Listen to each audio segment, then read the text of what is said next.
For this week's episode of Hidden People, we are at the home of Susanna Tadevosyan in your beautiful gardens, which we hopefully will have a chance to walk around in. Yeah. Susanna, you are the president and founding president of an organization in Armenia called Bridge of Hope.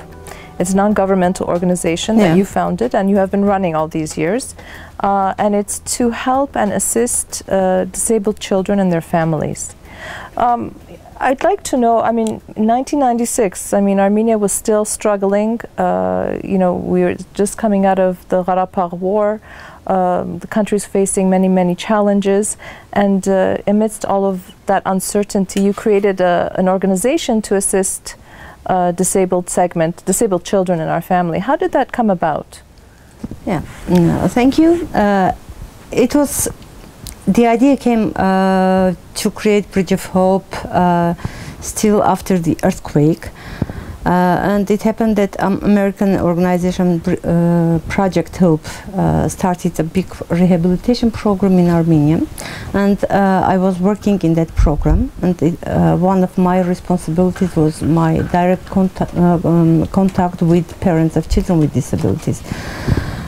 Frankly speaking, it was for me the first experience in my life to see children with disabilities, to be informed that there are many, many children with disabilities in Armenia, because during Soviet period they were really hidden people in that country, and the Soviet Union was declaring that there are no people with disabilities in the country. So I'm just going to interrupt you, if I may. It's very interesting what you're saying, because just on our last segment, we went to Gyumri and we met with Dr. Armine Gümür Karabedyan. She said the exact same thing, that, you know, there were no psychological services because everybody, the Soviet citizen was a very happy person. Yes. And now it's, the same applies to disabilities yes. in our country. It's amazing. Exactly. And maybe the majority of what you have said applies to people, children with disabilities, actually. Still this attitude, behavior towards these people continues to be in our country. But however, a lot of things have been changed since the establishment of Bridge of Hope.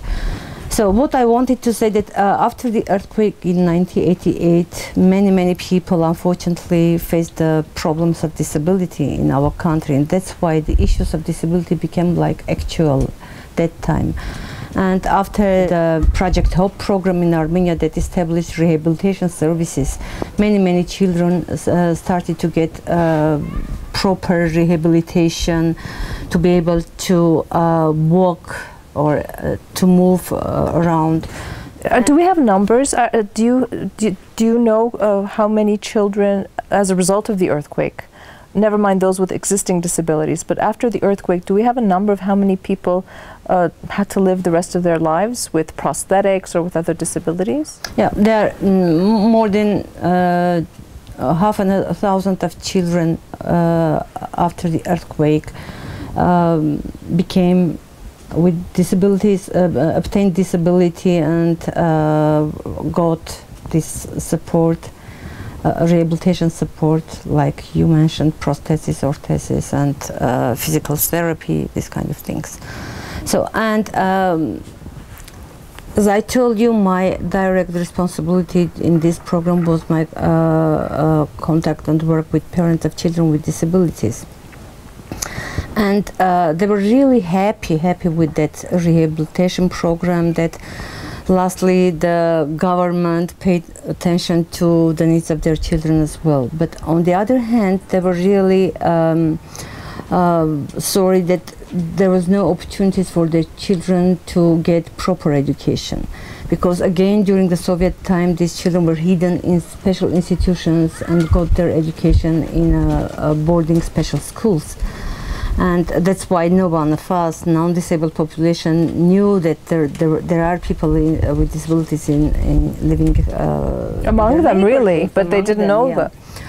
And day by day, with this interaction with these parents, the overall mission, how to create an organization, became more actual. And already in 1996, a group of parents of children with disabilities and some professionals, among them me, decided to found Bridge of Hope NGO. And from the very beginning, our mission was to support the inclusion of children into society via proper social services and, of course, education. It was really the unique thing about Bridge of Hope is that it was the organization that from the very start considered the disability as a social issue, as a social problem, not as medical.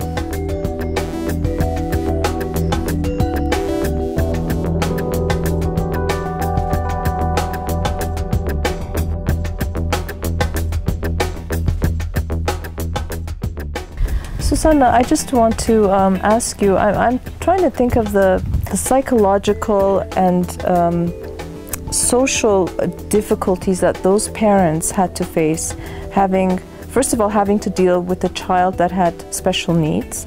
And sometimes, I'm sure, 15, 20 years ago, it was very difficult to get access to those services and needs. And then they had to deal with the social stigma, societal stigma of having a child who had disabilities, who was not accepted by society, because we tend to have, unfortunately, this intolerance still, I would say, regarding disabilities and that segment of the population. So we're also being able to provide some kind of psychological support for the families to deal with the problems? Of course.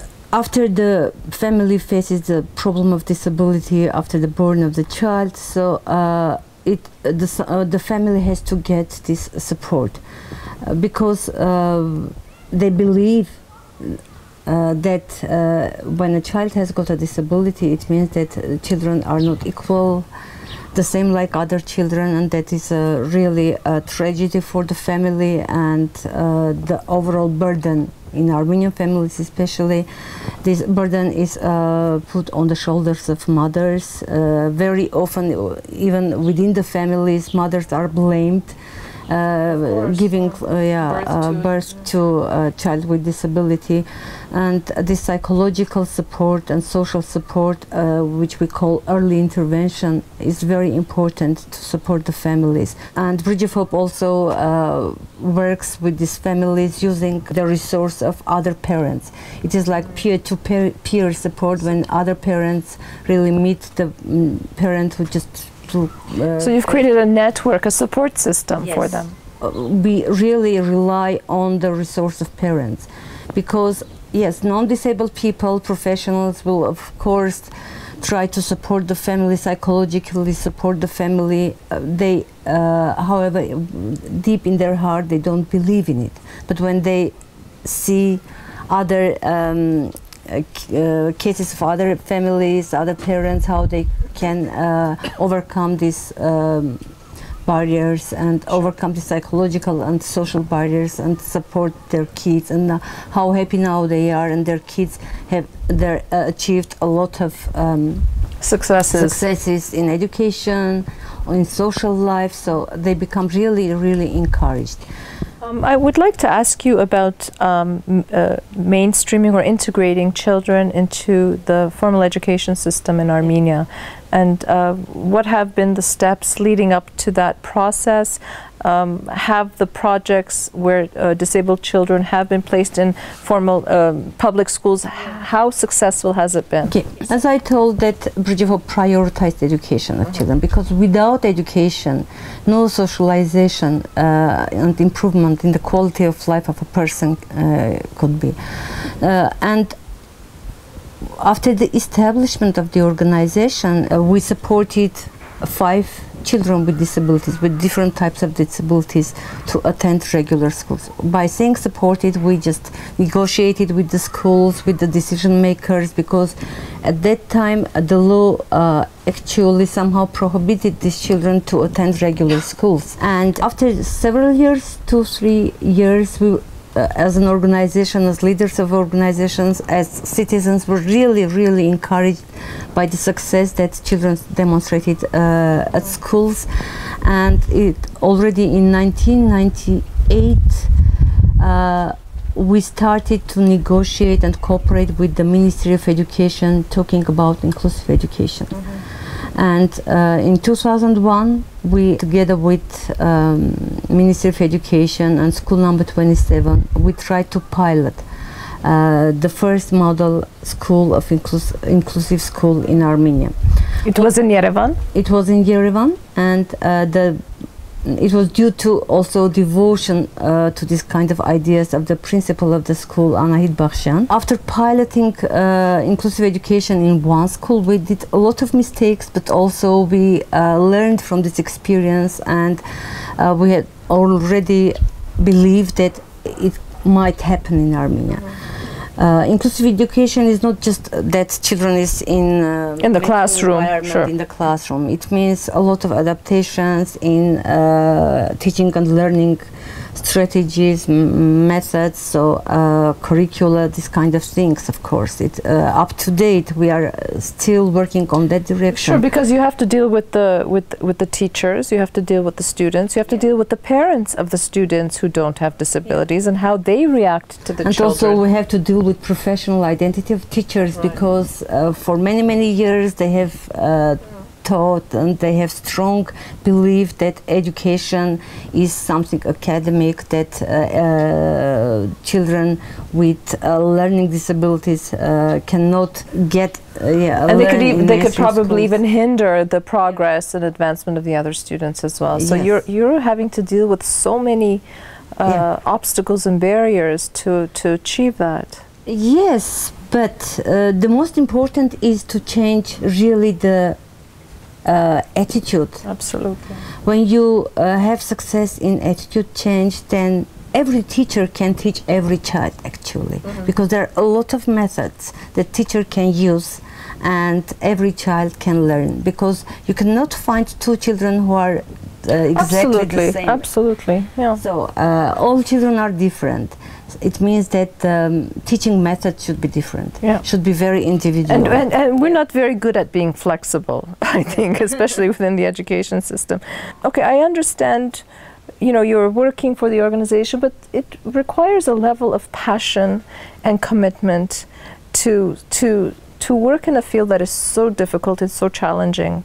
What is it that keeps you going? What is it that encourages you to continue working? Because I imagine you still have a long way to go. Yes. Actually, for me, it's really very difficult to differentiate between where is the line between my personal life and my professional life. Yeah, I think that line has been rubbed out. As other members and family members of Bridge of Hope are, me as well, we are encouraged by every success that we see in every single child, and it is very encouraging, and it gives a lot of energy to go forward. So you have seen progress, you see that there's hope. Government agencies are now, or the Ministry of Education is now more open to these kinds of changes. You would say that? Yeah, exactly. Because just last year, the Ministry of Education decided to change the law about mainstream education. Right.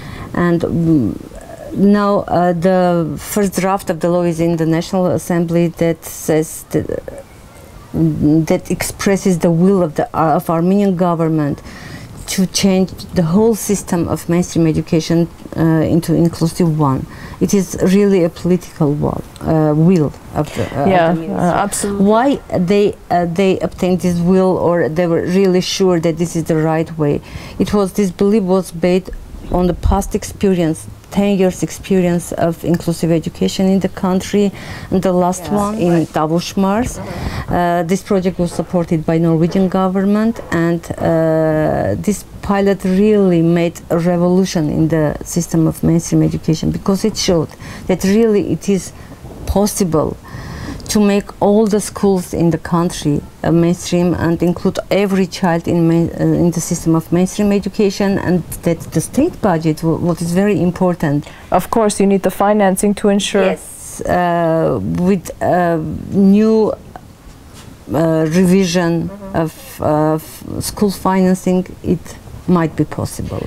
So I would imagine that organizations like Bridge of Hope and other civil society organizations, advocacy groups, parents, families, really pushed to ensure that the government, draft this legislation and submit it to the National Assembly.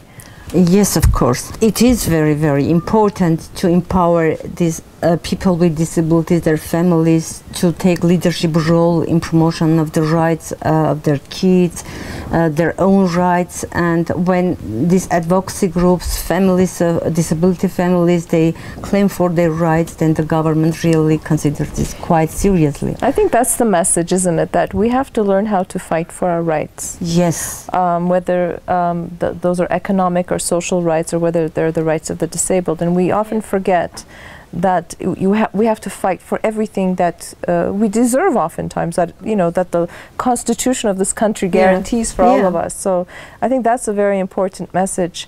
But I just want to come back to 1 second, if we may, to your beautiful garden, because you have beautiful fruit trees and rose bushes and a lovely pool, and we're in the village of Arinj, which is just outside of Yerevan.